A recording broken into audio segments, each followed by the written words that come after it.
Ярих хүмүүсний зугаад байгаа юм. Тэгээд ингэж яриад байгаа юм. Ярих хүмүүс төдөө байх гэж байна. За тэгээд. За хэлэх үү. За бүгдээрээ сайн байцгаана уу.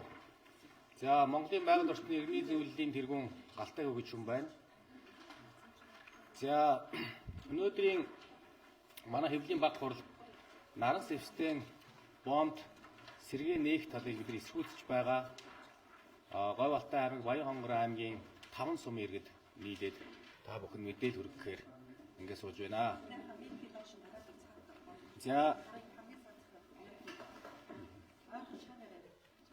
За сүлжилтөө тэмцэх тухай нэгдсэн үндэсний байгууллагын конвенцийн талуудын 16 дугаар баг хурал өнөөдөр Сауди Арабийн хаанд улсад өнөөдөр болж явж байгаа.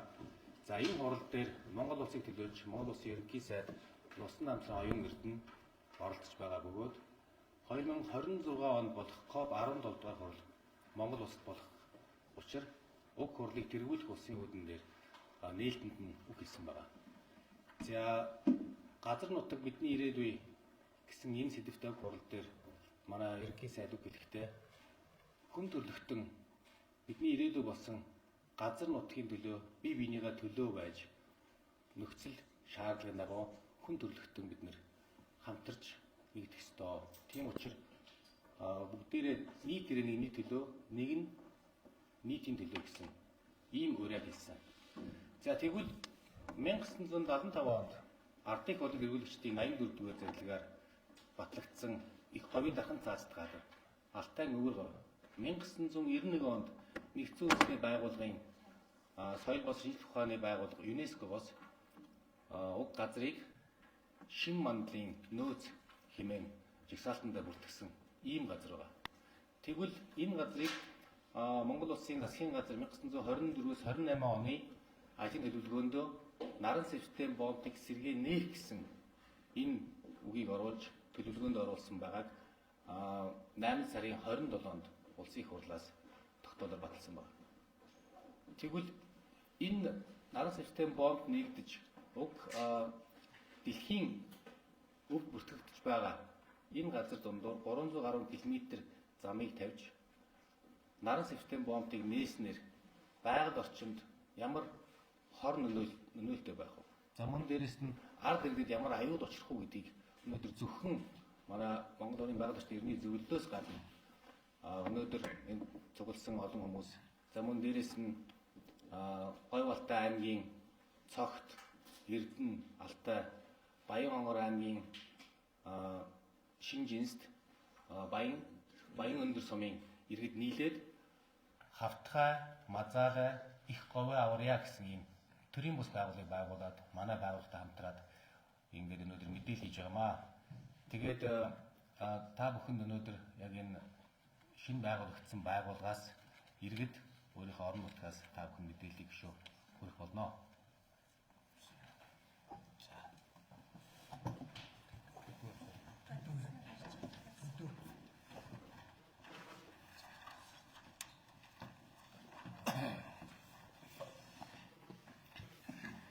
За сайн байна уу?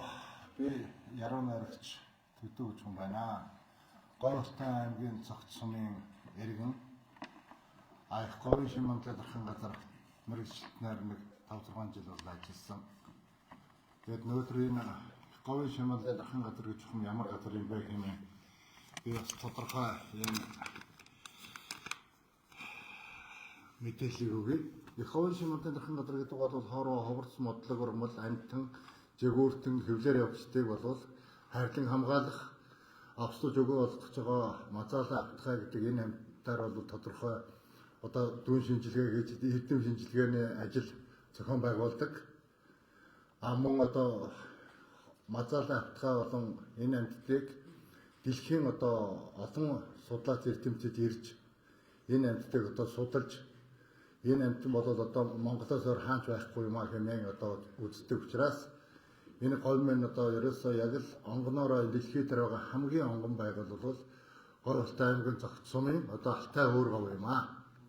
Тэгээ өнөөдөр энэ дээр одоо энэ нараас хөвслийн бомб тэгээд энэ бомб нээгдэх гэж байна гэдэг ийм одоо засгийн газрын бас хөтөлбөрт орсон байна.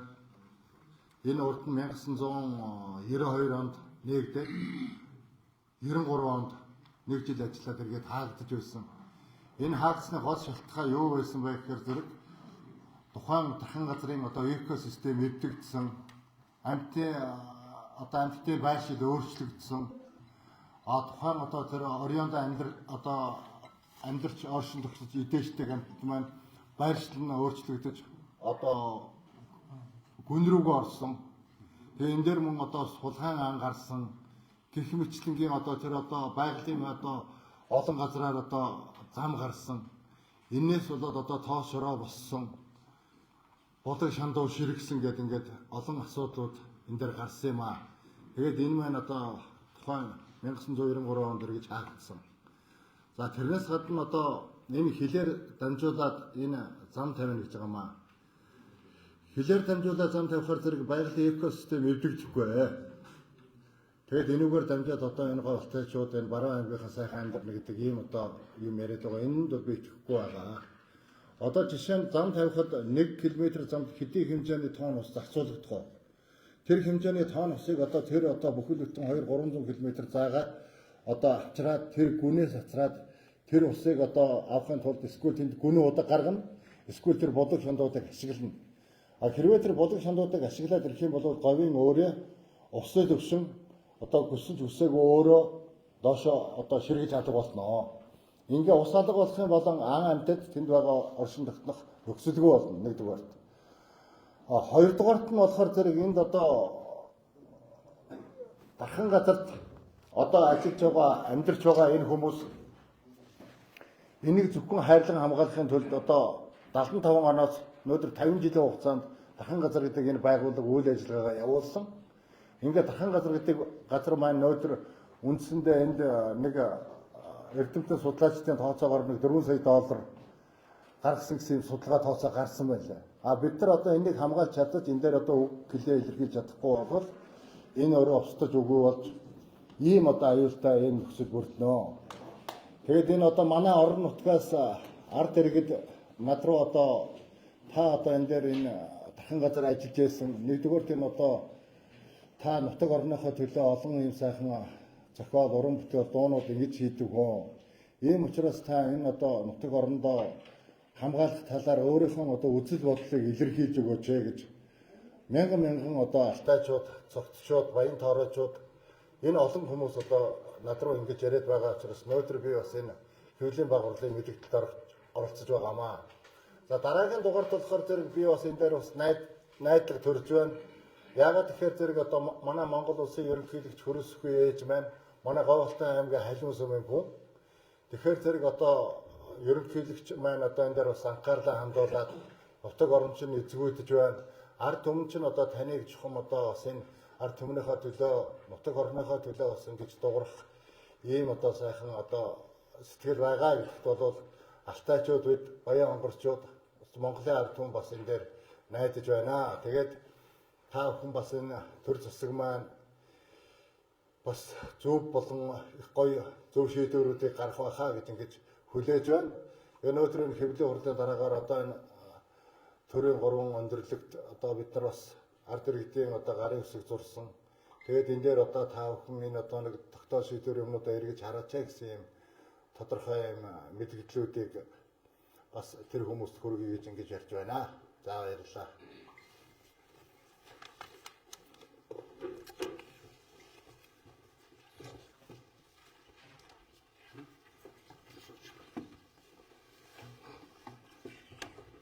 За сайн бацхан уу. Намайг Батэрд нэдэг. Би Говьалтай аймгийн Алтайсан Улаанбаатар дахь нутгийн зөвлөлийн дараагаар ажилладаг. Тэгээд төрж өссөн Алтай сайхан нутаг. Тэгээд энэ зүгээр одоо Говьалтай аймгийн Алтайсан одоо Эрдэнэ цогт Баянгарын жинст Баян дөр сумын нутгаар хязгаарлагдахгүй энэ бол Монголын минь газар шороо дэлхийн шин мандлын өвд бүртгэгдсэн ийм сайхан нутаг.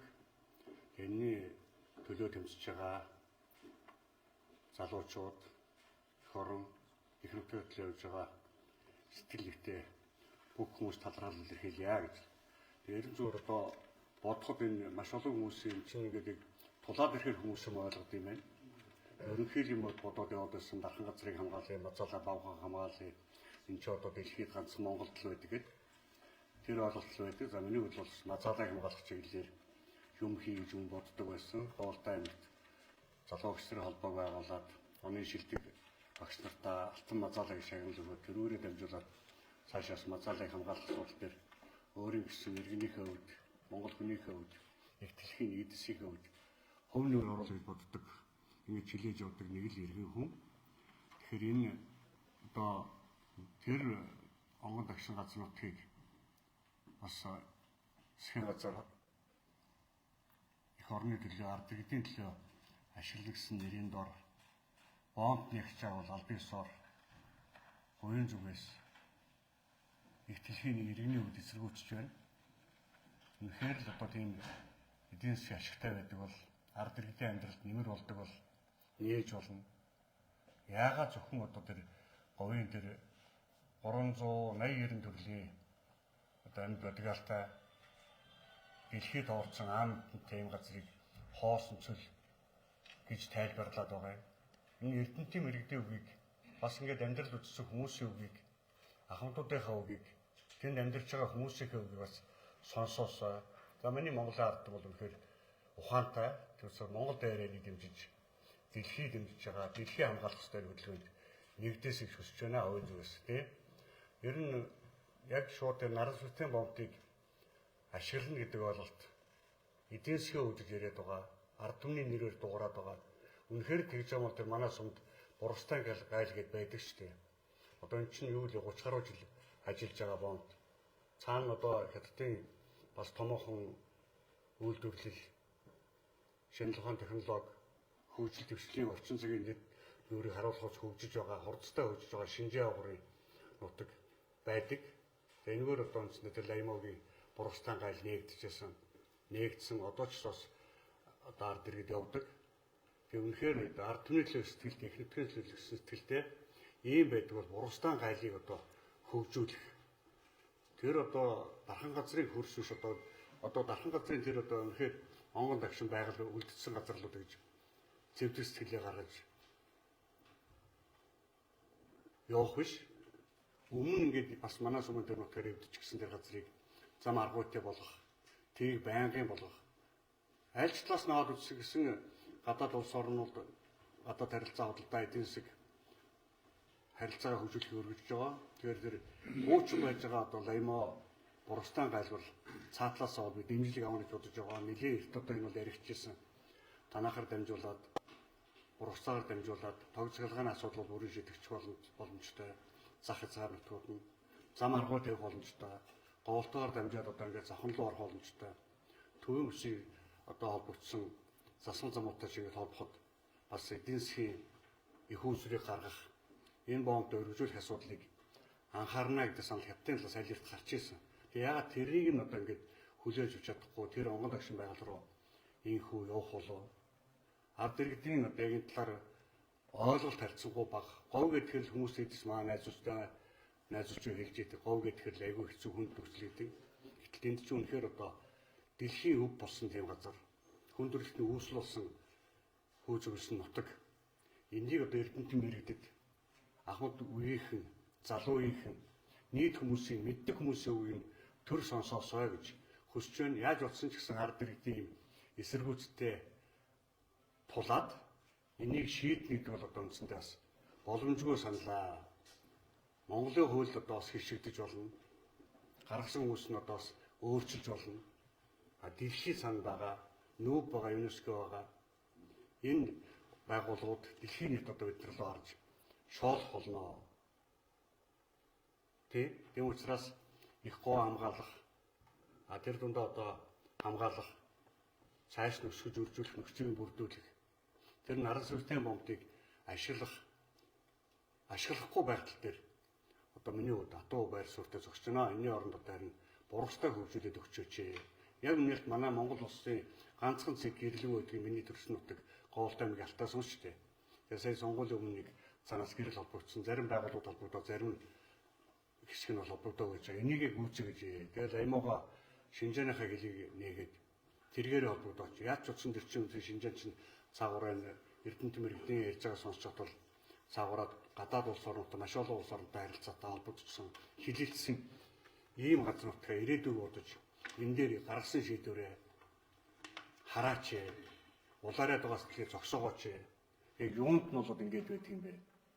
Бид бол нэг гэртээ нэг дэлхий дээр амьдарч байгаа хүмүүс, тийм учраас энд ялангуяа Монголд мөн энэ одоо гов мацаалаа юугаа хамгаалах, хавтайгаа хамгаалах хөдөлгөөн, их хов хамгаалах хөдөлгөөн нэгдээрээ гэж уриалмаар байна.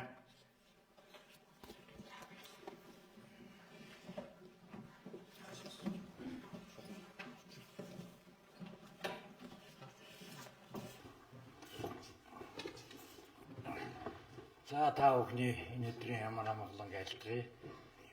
Би Баян хонгорын аймгийн Шинжээц сумын Улаанбаатар дахь нутгийн зөвлөлийн төлөөлөл байна. Би Шинжээц суманд төрж өссөн. Анасаараа ургамал судалсан биологи ухааны доктор юм хөө. За энэ Мацаалаа хавтгай их говийн хамгаалах төрийн бус байгууллагыг байгуулахад анхных нь хурлаас эхлээд одоо хүртэл би говийн хамгаалахын төлөө тасралтгүй дуу хоолойгоо нэгтгэж явна. Энэ Алтай өвөр говийн их дархан газар гэдэг бол дэлхийд байхгүй. Энэ биологийн нөөцийн байгаль хамгааллын экологийн амьд лаборатори ийм сайхан нутгаа. Энэ нутагт ийм ч учраас ЮНЕСКО дэлхийн өвөд бүртгэж аваад дэлхийн ЮНЕСКО-гоос хамгаалаад конвенцэд нэгдээд тэгээд дэлхийн шинжлэх ухаанаараа тэргүүлж байсан зүйл толгойд ирсэн шинжлэх ухааны академи, Монголын шинжлэх ухааны академи хамтраад 1975-6 оноос тасралтгүй биологийн ээжвэрэн экспедицийн судалгааг явуулж одоо хүртэл туршилтын талбай, ажиглалтын талбайнууд ажиллаж байгаа. Санхүү мөнгнөөс болоод жил болгон очиж чадахгүй 4-5 жилд эргэж тойрдог тэнцээр ажиглалт хийдэг юм том лаборатори газар юм аа. Нэгдүгээрт. За хоёрдугаарт энэ хүмүүсийн наран систем банктыг нээж говалтан тэр их дархан газрын хилээр нь явуулаад ямар ч байгаль экологид хорны нөлөөгүйгээр эдийн засгаа хөгжүүлчих юм яриад байна. Гэтэл манай Баян хонгорын Баян өндөр Шинжээц тэгээ манай Баян хонгорынхан бол говалтаа орчоод буцаж тэр наран систем банктаар гарах уу? Үгүй шүү дээ. Шууд чигээр шар усны Баян бүр дээр дайраад тэр говийг төөрөн болгоно. Говийн хөрс гэдэг маш эмзэгээ. Энэ талаар би энэ цахим ертөнцид сумынхаа хуудсан дээр энэ мэдээллийг тавихад бүх хүн эсрэг үтсэж байгаа.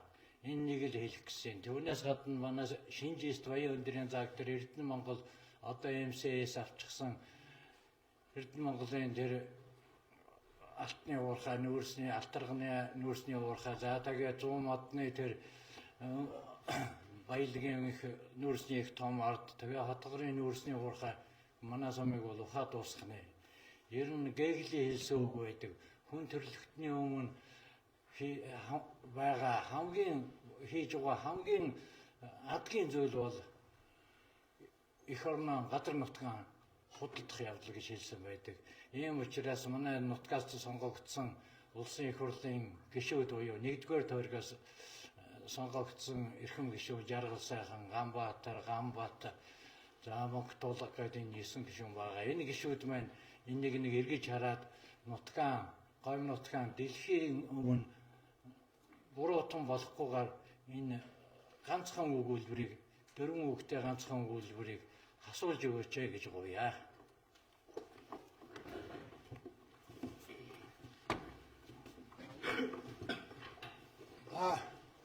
Өнөөдөр та нэгтэй өдрийн амгалан айлтгая. Би Говьлтай аймгийн зогссон байранд Игчлууны Жамбулсан гэдэг дархан заацт газрын 5 дахь дараагаар ажиллаж байсан хүний үед цөөхөө 2-3 хүн юм гэлье. Юуны өмнө одоо анзаарлгүйгээ шиг засгийн газрын тайлан тавьж явах үед шинэхэн анхны хурал улсууд нэг анзаарлангуугаар оруулаад тэгээд одоо энэгээр хил нэг тухай тогтоол авсал тогтоол гаргасан юм шиг байгаа юм. Тэгэхээр энэ дархан заацад газар дараа аж ахуйн үйл ажиллагаа явуулдаг улс орон гэж байдгүй маа. Бид нар нүүб ЮНЕСКОгийн өмнө одоо яаж нүүр царайгаа харуулах вэ? Ийм байна. Тэгээд олон одоо шинжлэх ухаан талаас нь яриад би олон юм хэлнэ л дээ эрдэмтдийн ач холбогчоо. Одоо шороо хурмалгүй гэж ярьж байлээ. Манай сумын хүн ярьж байна. Гэхдээ тэд чинь 391 зүйлийн хурмал байд юм аа. 78 нь ерөөсө хаад давтагддаг зөвхөн тэр говьд байдаг анаасаа ургасан тийм одоо хаач байдгүй тийм хурмал байдаг юм аа. Тэр хавтгай мазалыг бол бүр бугуйлдаж яваад жийсэн тухай яригдж байна лээ сая одоо лайв. Тэгэхээр би одоо юу гэж хэлэх гэж байна вэ? Цогтыг намайг мэдэхгүй гэж байхгүй бах. Би 4-5 нэлээ хариуцлагатай албыг ашиж байгаа дээсэн. Бас нэлээ шударга, шулуун одоо ийм гэж одоо яригдаад одоо би тэнд нэг муу юм хийгээг учраас би нутгийн хардамд юу гэж юм их эргэлзээд байх шиг байна. Манай цогтойхон зүгээр би зүгээр өөрийнхөө сумыг хэлж байгаа. Манай цогтойхон энд намас улс төржиж эргэлзэж хэрэггүй. Энэгээр үйл ажиллагаа явуулна гэж байхгүй. Дэлхийн нийт наад нүүб ЮНЕСКО чи яах юм бэ? Тэр сайхан одоо алтай өврөгөө гэж ганц онгоноороо үлдсэн газар байгаа юм шүү. Тэрнийгээ бид нар өвхөн өгтлээ хамгаалж өр удамдаа үлдээх хэрэгтэй юм шүү гэдгийг бүр нутгийнхандаа захиж хэлье гэж бодож байна.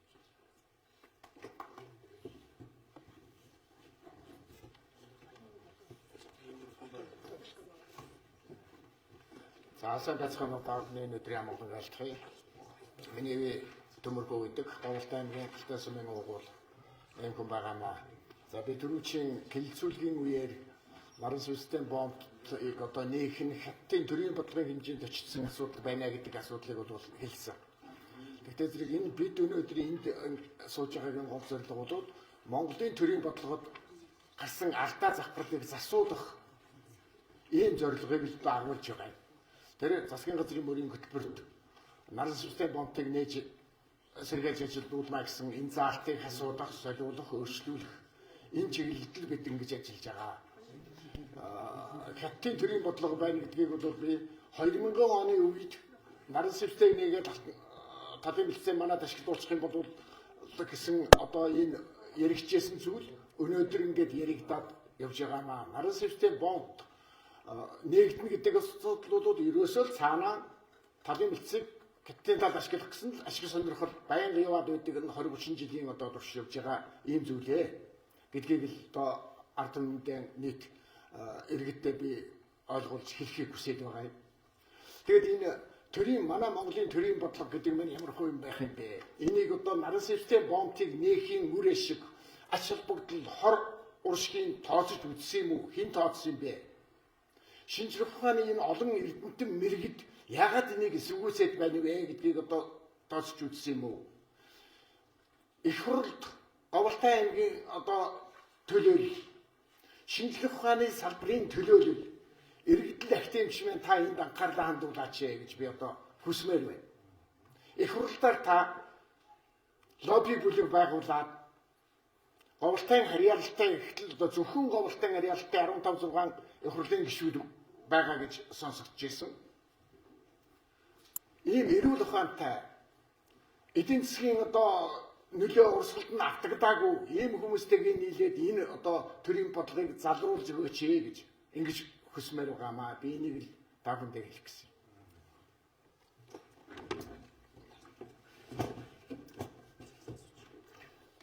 За би Баярмагна гэдэг хүн бай тэр Алтай өвөр говь тэр хязгаарт энэ төр засгийг жолоодлохтой байх үед 50 жил явж дан төр засгийнхаа үүргээр ажиллаж амьдарч байсан юм хүн байгаамаа. За энэ дархан газрын талаар бол хангалттай мэдээллүүд олон нийтэд төр засгт бол одоо хүрч байгаа байх. Энэ бол байглаас нь заяагдсан энэ монголчуудад хүндрэлтэнд их дэлхийгээс нь заяасан тийм байгалийн заяагдмал дархан газар юм байгаа юм л да уг нь бол. Тэгээд тэрүүнтэй байгаль дэлхийтэйгэн тэрсэлтэж одоо тэрлүү юм бэ зам тавин энэ төр гэдэг бол төрийн бодлогод байх ёсгүй зүйл. Гэтэл яагаад ингэж төрийн бодлогод орсон төсөв мэсрүү юм руу хөдөл орсон. Тэгээд төрийн түвшээд нь их хурлын гишүүд нь одоо тэрлүү ажил хөөцөд мандалиад одоо давхиж байгаа тэрийн ард түмэн эсэргүүцээд бас энэ тэнд ингээд юм цуглаа юм хийж байгаа тэрүүнд нь бие оролцож байгаадаа бас нэг талаар харамсч л байна. Энэ дархан газрыг одоо хамгаалахын тулд бол энэ ард түмэн төрдөө одоо санаа бодлоо хэллгүй яг уу. Гэхдээ энийг шийдэх газар нь бол одоо манай төр юм байгаамаа. Бид төрөө одоо ямар хуу байгааг бас энэ дархан газар руугаа одоо ингэж хүч анхаарлаа тавьж ашиглах түүнийг бараг сүйтгэх талын юм шүү дээ. Тэр хамгаалсан дархалсан газар руугаа ингэж байгаа бол одоо манай төрд одоо байгаа юм тийм ээ. Төрийн буруу бодлого шүү. Энэ дархалсан хамгаалсан газар гэдэг чинь бол дэлхийн нийт олон байгаа тэрний юунаас хамгаалсан бэ гэхээр дандаа хүнээс хамгаалсан юм байдэн шүү дээ. Тэгээ энийг одоо бас хаяагүй бас эргэжүүлж бодох хэрэгтэй. Нөгөө нэг эргэжүүлэх юм бол одоо манай төрийн одоо өндөрлгүүд манай ерөнхийлөгч нар, ерөнхий сайд нар ер нь яах гэж төвд гарсан болоо гэж эргэжүүлж бодохдоор бүгд ямар нэгэн уурхай баялаг нэг юмнаас зууралдсан, тэр үнтэйгээ холбогдсон, шүүмжлэгдсэн, нуугдсан, зогтаасан одоо ийм үлгэр жишээ харагдаад болчихгүй. Магадгүй одоо дараагийн ерөнхийлөгч, дараагийн ерөнхий сайд, дараагийн төрийн түвшээд тэдний үлгэр жишээгээр төрлөж үтгээд байгаа юм биш байгаа.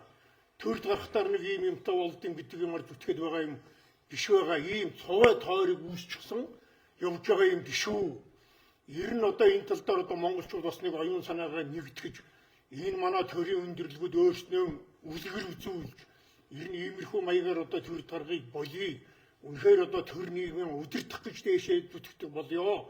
Төрд очиж нэг том юмнаас дуурч авдаг тийм маягаар одоо дээшээ толдог одоо болъё. Яасан юм бэ гэж одоо олон түмэндээ бас хэлмээр байна. Бас иймэрхүү байна уу юу гэдгийг олон түмэнд эргэцүүлж одоо бодооч төр засагтаа төрөн одоо төвшөж одоо хөв нэмэрээ оруулаач гэж энэ дээр одоо хэлэх байна.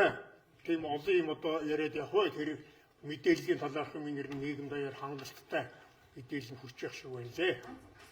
Тэгээ Монголын байгаль орчны иргэний зөвлөлөөс бид нэр 126 гишүүн засгийн газрын гишүүдэд бүгдээрэнд нь бид нэр санал төрүүлсэн байгаа. Яг энэ асуудлаар бид нэр хариу өгөөч.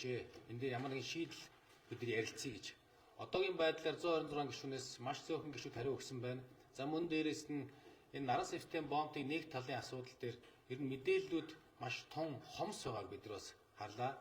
Мөн дээрээс нь байгаль орчны сайд Одон Туяа, Усны газрын дарга Батбаяр, ойн газрын дарга Оюун санаа зэрэг энэ хүмүүс энэ тал дээр бас өөрийнхөө дуу хоолойг өргөмөр байна. Энэ тал дээрээс өөрийнхөө байр байдлыг хэлмээр байгаа юм. Өнөөдөр ялангуяа байгаль орчны сайд гэдэг хүн бол байгаль орчны яамыг төлөөлж байгаа энэ хүн өнөөдөр яг энэ асуудал дээр энэ ард иргэдийн хүсэж байгаа. Ялангуяа энэ судлаачд мэргэдийн хэлж байгаа энэ бүх санаа бодлыг сонсож байгаа баг. Тэгвэл энэ дээр өнөөдөр ялангуяа байгаль орчны яамны сайд үг хэлэх цаг нь болсон гэж бид нар бодож байгаамаа. За мөн дээрээс нь манай Монголын байгаль орчны иргэний зөвлөлийн гишүүд бид нар сая 2-3-7 хоногийн өмнөхөн бид нар яг энэ их говийн дархан цаасд газрын А бүсээр яваад яг байдалтай танилцсан 50 дахь замын дагуу бид нар явсан байгаа. Тэгэхээр улсын их хурлын зарим гишүүд сая бас бидний дараа олон сэтгүүлчтэй явсан байна лээ. Тэгвэл энэ зам тавих нь 15 км-ийн бүсэд явна гэж хэлсэн бол одоо сүүлдээ 1 км-ийн хэлийн шугамаас 1 км-ийн зайтай тавигдана гэж яриад байгаа. Тэгвэл 1 км ч вэ нүү 1 см ч вэ нүү ялгаагүй чинь их говийн дархан цаасд газрын газар дээгүүр явагдах ийм зам юм аа. Энэ зам чинь тэгээд яг шулуунаараа тавигдахгүй эн чинь 3 даваад авч ингэж явдаг газар учраас зарим газараа 5-10 км хүртэл нааш цаашаа хөдлөх ийм зам. Тэгэхээр энэ замыг тавихын тулд заавал энэ чи овоолго, шороо, хайрга, ус бүх юм хэрэг болно. Наад захаар ботход усын хаанаас авах уу гэдэг асуудал гарч ирнэ шүү дээ. Тэгэхээр ялангуяа байгаль орчны яамны усны газрын дараа Батбаяр бас энэ дээр хариу хэлмээр байгаа юм. Энэ дээр дуурмаар байгаа юм аа. гэж хүсэж байна. За тэгээд мөн дээрээс нь сая манай энэ 5 сумын иргэд хэллээ. Бид нэр Бургастан бомбтоор очиж үзсэн. Бургастан бомбтоор бид нар цаашаа Шинжаан уйгурын өөртөө цоронтой шууд холбогдох боломжтой. Энэ чинь 30-аад жил болж байгаа бомб байгаа. Тэгвэл энэ Шинжаан уйгурын өөртөө цорон гэдэг чинь мөн хятадын нутаг, энэ тустай нутаг биш. Энэ зөвхөн соёл урлаг, аян жуулчлал хөгжүүлэх чиглэлээр л зөвхөн өөрийгөө хариуцдаг болохоос биш, бусад бүх улс төрийн мэдл нь Бээжингээс явагддаг ийм мужи нутаг. Тэгвэл Шинжаан уйгурын өөртөө цоронтой манай Бургастан бомб шууд холбогдсон. За мөн дээрээс нь Ховд аймгийн Булган сумаа гаргадаг Ярантын бомб ч гэсэндээ шууд холбогдоод тэнцээж гэсэндээ худалдаа 8 эхлээд болж байхад яг доор нь байгаа адилхан Бургастан бомбыг яг төгжиж болохгүй гэж. Шинжаан уйгурын өөртөө цорын орн маань цаашаа 7 улстай хэлдэг. Орос, Казахстан, Кыргызстан, Афганистан, Тажикистан, Индх гэд гихч юм. Тэгэхээр энэ улсуудтай хэлж байгаа энэ Шинжаан уйгурын өөртөө цорон чинь үгийн торны замын хамгийн том зангилаа байсан. Энэ ганцхан мужаас илүү хөгжилтэй өөрийн гэсэн маш олон хөвөнгийн, даавууны маш олон үйлдвэрүүдтэй ийм муж. Тэгвэл энэ мужтай шууд Бургастан бомбтоор цаашаа холбогдож энэ өрхөө эдийн засгаа хөгжүүлэх гэж бодож байвал ийм боломж байхад яагаад заавал ганцхан мужтай холбогдож ганцхан мужийн санхүүжилтээр энэ 640 км-ийг замыг тавиулан нээх гээд байгаа нь тодорхой хэмжээний цөөхөн хүмүүсийн эрх ашиг байгаа гэж ерөнхийдөө бүх хүмүүс харж байгаамаа. Тийм учраас ер нь манайх энэ ардсан орны хувьд ард түмнийхээ үгийг сонсохгүй, мэрэгдийнхээ үгийг сонсохгүйгээр засаглана гэдэг бол хамгийн муу засаглал гэж үздэг. Тийм учраас өнөөдөр ялангуяа засгийн газар улсын хурл маань энэ ард иргэдийнхээ дуу хоолой, энэ мэрэгдийнхээ үгийг сонсох цаг нь болсон байхаа. Тийм учраас энэ асуудлыг дахиж эргэж харах хэрэгтэй байхаа гэж бид үзэж байгаа шүү. За. Ер нь одоо бомб нээхгүйгээр хөгжих боломжийг тавьхгүй юу гэж харж байна. Ер нь харангууд одоо аль сумрын засгийн зам байхгүй шүү дээ өөрөө хоолтой. Учраас тэр нь авцсан нь одоо яваад үзэхээр ямар хэмжээнд байгаа, хөгжил нь ямар хэмжээнд байгаа тэрэл мэдж байгаа. Тэр энэ дээр ер нь бомб нээхгүйгээр хөгжих боломжийг юу гэж харж байна. Эсвэл аяг жуулчлал гэдэг сумруу аяг жуулчлал гэдэг юм. Тэр авцсан дээр боломжийг зөвхөн бомбоор хязгаарлахгүйгээр өөр хөгжих боломжийг юу гэж харж байна. Одоо Бургастан бомб дээр гэхэд одоо Алтай сумын 2 дэлгүүр л одоо тэр нэгж байгаа хүмүүсийн хэлж байгаа Алтай сумын 2 дэлгүүр л Бургастан бомбоос өнөөдрийн хэмжээнд маргаагддаг гэж байгаа. Бургастан бомбын цаад одоо тэр хятадын талыг мөрөн өөрөө нэг сонирхол байхгүй хөдөр зөвхөн гаргахад зэрэгдэж байгаа ийм хэмжээний одоо бомб гэж байна шүү дээ. Энийг нэг бүр өргөжүүлэх ийм сонирхол нь байхгүй гэдэг зүйл яриад байгаа. Энэ дээр байсаар. За энэ дээр би дөнгөж сая хэллээ. Шинжаан уйгурын цоронтой манайх яг баруун талаараа хэлдэг. Тийшээ манайх 3 бомб байгаа. Бургастан бомб, Ярантын бомб, Баян-Улгийн аймгийн Дангийн бомб гэж байгаа. За тэгвэл энэ дунд Ховд аймгийн Булган сумын Ярантын бомб бол хамгийн том бомб. Энэ мөн адилхан Шинжаан уйгуртай холбоотой. Тэгвэл тэнцээж гисэндээ худалдаа 8 эрхэлж болж байгааг бид бүгдээрээ харж байгаа.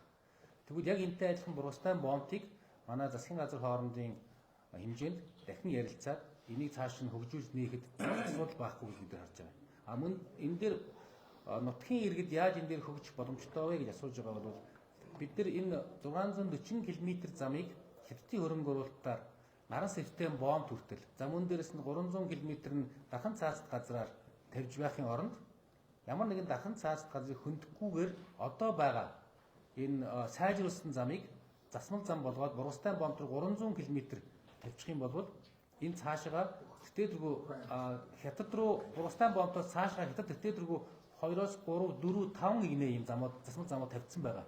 Тэгэхээр энэ замаар бид нэр цаашаа Бургастан бомбоор ч гэсэндээ тэр яриад байгаа торгоны зам гэдэг байгаа G7-той 155 км-ийн дараа холбогдно. Юугаар наран сэвтэйгээр бол 100 км-ийн дараа холбогдох юм байна. Тэгэхээр энэ хурдны зам дээр 50 км гэдэг бол асуудал биш. Тийм учраас бидний цаашаа хэрэг үнэхээр энэ эдийн засгаа хөгжүүлэх гэсэн бодлого байгаа болвол бид нар бэлэн энэ Бургастан бомбтой цааш ашиглах бүрэн боломж байгаа гэдгийг Ярантын бомбч харуулж байна. Мөн цаашаа хятадын талан ч гэсэндээ ямар их олон улстай холбогдож байгаа ийм муж улс үлээ. Энүүгээрээ ч харуулж байна л да. Би нэг хариулт өгье. Асуулт нэг. За тийш болгочих.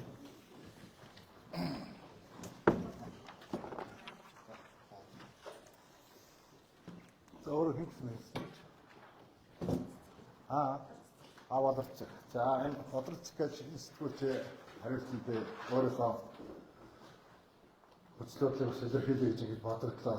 За Говьтай аймгийн одоо Говьтай аймаг өөр ямар хөгжлийн гарц байна вэ гэж надаас асууж байна. Говьтай аймагт өөр хөгжлийн гарц зөндөө байгаа. Говьтай аймаг гэхээр тэр өнөөдөр яг л одоо тэр говьуд байна.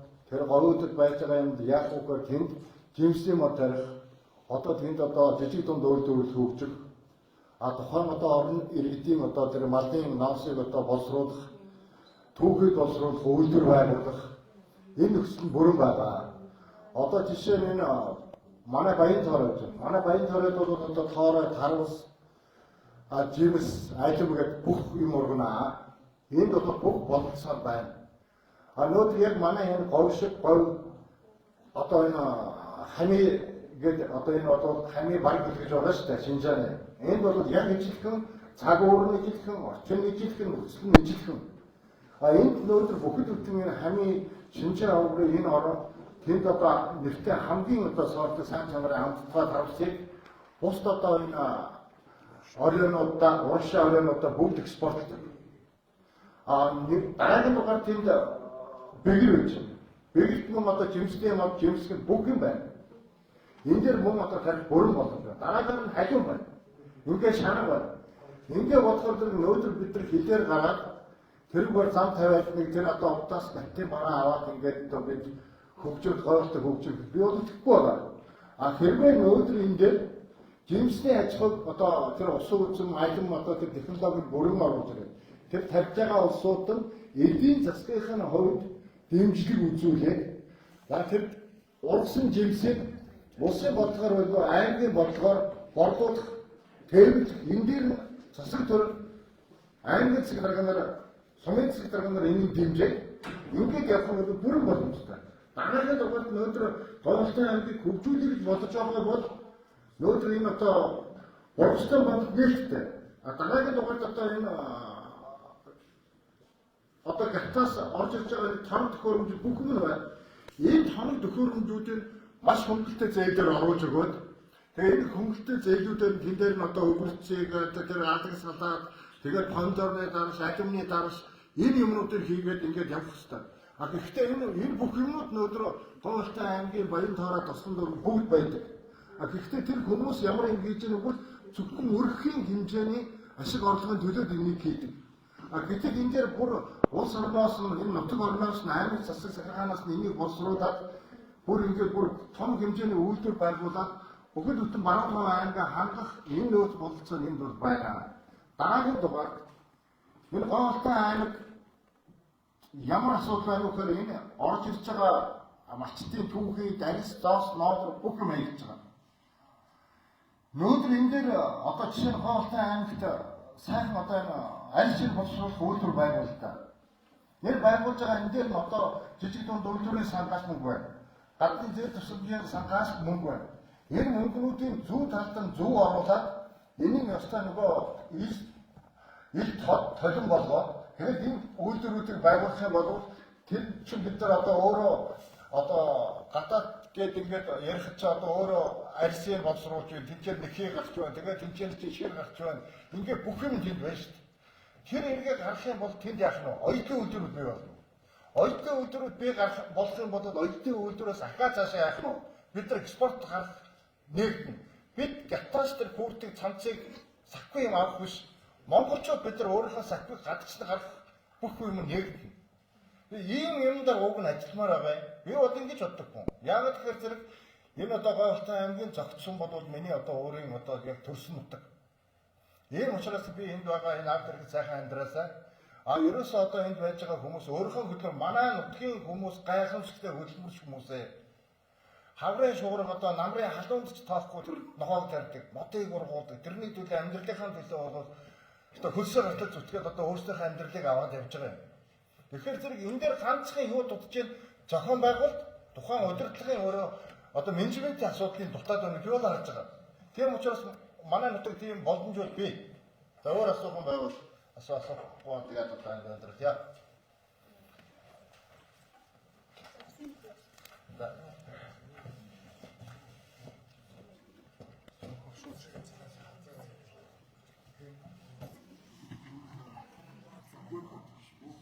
сайн байцгаана уу. Би Говьтай аймгийн Алтай сумын иргэн уугуул сэтгүүлч Наран гар байна. За үнэхээр энэ наран савьсны бомбын нэг хэсэг асуудлаар эрдэмтэн мэргэд судлаачид нутгийн иргэд өөрсдөө байнга яриад бүх энэ төрлийн мэдээллийг өгсөн учраас би тэр талаар ахиж дуршиж гэж бодохгүй байна. Эндээр ганцхан зүйлийг би Амгаланбаатарт зориулж хэлмээр байна. Үнэхээр хятадаас мөнгө аваад, үнэхээр хятадаас тусламж аваад Монголоо хөгжүүлэе гэж бодоод байгаа юм бол 21-р зууны цорын ганц тоггүй сум чинь Алтай сум шүү. Тэр Бургастайн бомбтой сумаа 24 цагийн төвийн эрчим хүчинд холбогдсон тоогоор хангаад өгөөч. Энэ нэгдүгээр асуудал. Хоёрдугаар асуудал нь би төрийн 3 өндөрлөгтөй хандмаар байна. Үнэхээр энэ дархан газар хэн ч хадшгүй дархан хил чинь өнөөдөр төрийн түвшээ таанаас амь гуйж мазаатай хавтгай энэ дэлхийд байхгүй ховор амьтад Монголын гол байгаа амьтад амь гуйж байна. Төрийн 3 түвшээ өндөрлөг минь үүнд анхаарлаа хандуулаад өгөөч. Ерөнхийлөгч хүрээлцэх ерөнхийлөгчтэй хандаж хэлье. Өнөөдөр танд энэ улсын хурлын чуулганаар орж ирэх асуудал 20 тавих боломж байхгүй болсон. Гэлээ гэхдээ төрийн өндөрлөг Монгол улсын ерөнхийлөгчийн хуваар энэ асуудалд анхаарал хандуулаад өгөөч. Дараа нь улсын хурлын дарга амар байсгаланд хандмаар байна. Та Говьтай аймгийн уугуул иргэн нэгдүгээрт бүр аргаа барсан энэ асуудал ахгүй юу? Нэгдүгээрт Говьтай аймгийн таашир сүмээ хариад уугуул дараагийнх нь болохоор Баруун Таймгийн иргэдийг сонгогдсон түвшээ. Энэ асуудалд улсын хурлын даргийнхаа хуваар энэ асуудалд бас анхаарал хандуулаад энэ амь гуйж байгаа дархан говоо дархан хилээ хамгаалаад өгөөч гэж хүсмээр байна. Засгийн газрын тэргүүн оюун эрдэнэ сайдтай бас хандаж өгөх хэлмээр байна. Нодныг 12 дугаар сарын 2023 оны 12 дугаар сарын 14-15 засгийн газрын тогтоол гараад мазаатай үндэсний бахархалт амтнаараа зарласан. Гэтэл жил хүрэхгүй хугацааны дараагаар яг энэ үйл ажиллагаагаа үгүйсгэсэн ийм саналыг хүлээгээд авчихсан. Нэг гараараа дэмжиж нөгөө гараараа энийгээ үгүйсгдэг байж болохгүй. Энэ асуудалд анхаарал өгөөч гэж хүсэж байна. Хамгийн сүүлд нь улсын хурлын гишүүн Инх баяр гишүүндээ бас хандмаар байна. Инх баяр гишүүний аав Жаданбаа генерал Монголын ард түмний бахархад болсон хүн. Энэ хүн Монголын төр иргэний авахгүй бол арим нь хүний авъя гэдээ авчирч ирсэн ийм түүхэн гавьяатай эх оронч сэтгэлтэй хүн байснаа. Инх баяр гишүүнээ та Алтай нутгаас сонгогдож байсан гишүүний хувьд энэ асуудалд бас анхаарлаа хандуулаад өгөөч. Монголын говь дэлхийн шившиг болохоос өмнө энэ асуудалд хандуулаад энэ асуудлыг зогсоогоод өгөөч гэж Алтай сумын уугуул иргэний хуваар хүсэж байна. Баярлалаа.